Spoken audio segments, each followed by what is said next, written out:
Kedoraverse. बगुला और केकड़ा।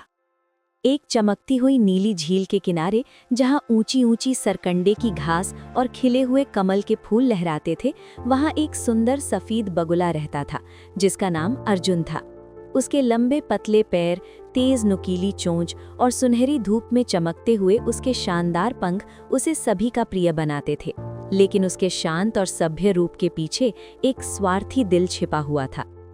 उस झील में कई जीव रहते थे, चंचल मछलियां, बुद्धिमान कछुए, बातूनी मेंढक और एक चालाक छोटा केकड़ा जिसका नाम चीनू था। जीवन शांत था और भोजन की कोई कमी नहीं थी। लेकिन एक गर्मी के मौसम में बारिश आनी बंद हो गई। धीरे धीरे झील का पानी कम होने लगा और सभी जानवरों में चिंता फैल गई। अर्जुन ये सब ध्यान से देख रहा था। अभी उसके पास खाने की कोई कमी नहीं थी, लेकिन उसे डर था कि झील जल्द ही पूरी तरह सूख जाएगी। दूसरों की मदद करने के बजाय उसने एक चालाक योजना बनानी शुरू कर दी। एक सुबह अर्जुन झील के किनारे खड़ा था और बहुत उदास दिख रहा था। मछलियां उसके पास इकट्ठी हो गईं।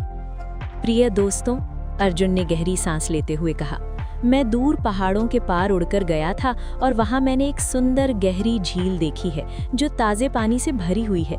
लेकिन दुख की बात है कि यह झील जल्द ही सूख जाएगी। मुझे तुम सबकी चिंता हो रही है। मछलियां घबरा गईं। हम क्या करें? उन्होंने पूछा।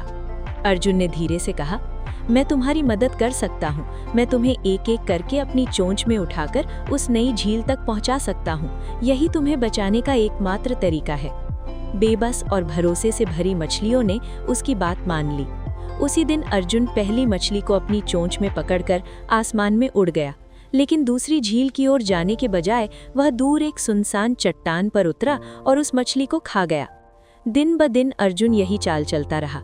हर बार वापस आकर वो बाकी मछलियों से कहता कि उनके दोस्त नई झील में खुशी खुशी रह रहे हैं।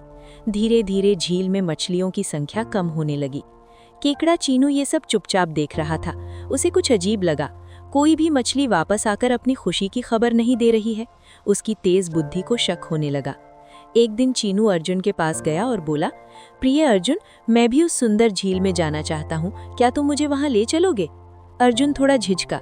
उसने कभी केकड़ा नहीं खाया था, लेकिन उसकी भूख और लालच ने उसके विचारों को धुंधला कर दिया। जरूर, उसने मुस्कुराते हुए कहा।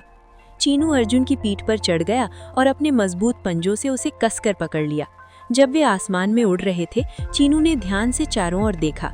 थोड़ी ही देर में उसने एक सुनसान चट्टान के पास मछलियों की हड्डियों का ढेर देखा। उसका दिल बैठ गया, लेकिन वो शांत रहा। अर्जुन, चीनू ने धीरे से पूछा, क्या वही नई झील है? अर्जुन जोर से हंस पड़ा। मूर्ख केकड़े, कोई नई झील नहीं है। मैं तुम्हारे दोस्तों को एक एक करके खा गया हूँ और अब तुम्हारी बारी है। लेकिन चीनू तैयार था। उसने अपनी पूरी ताकत से अपने पंजों को अर्जुन की लंबी गर्दन के चारों ओर कस लिया। अगर तुमने मुझे नुकसान पहुंचाने की कोशिश की, चीनू ने चेतावनी दी, तो मैं तुम्हें जिंदा नहीं छोड़ूंगा। अर्जुन घबरा गया। उसने अपने पंख बेतहाशा फड़फड़ाए, लेकिन चीनू की पकड़ मजबूत थी। डर के मारे अर्जुन ने नियंत्रण खो दिया और नीचे गिरने लगा। इससे पहले कि वो बच पाता, चीनू ने अपने पंजों को कसकर दबा दिया और यहीं उस धोखेबाज बगुले का अंत हुआ। चीनू सुरक्षित वापस झील में लौट आया और बाकी जीवों को सच्चाई बताई। अपने दोस्तों को खोने का दुख तो था, लेकिन वो चीनू की बहादुरी और बुद्धिमानी के लिए उसके आभारी थे। उस दिन के बाद झील के सभी जीव अधिक सावधानी से रहने लगे और कभी भी आंख बंद करके किसी पर भरोसा नहीं किया। कहानी की सीख: बुद्धिमानी और साहस से सबसे चालाक धोखे को भी हराया जा सकता है।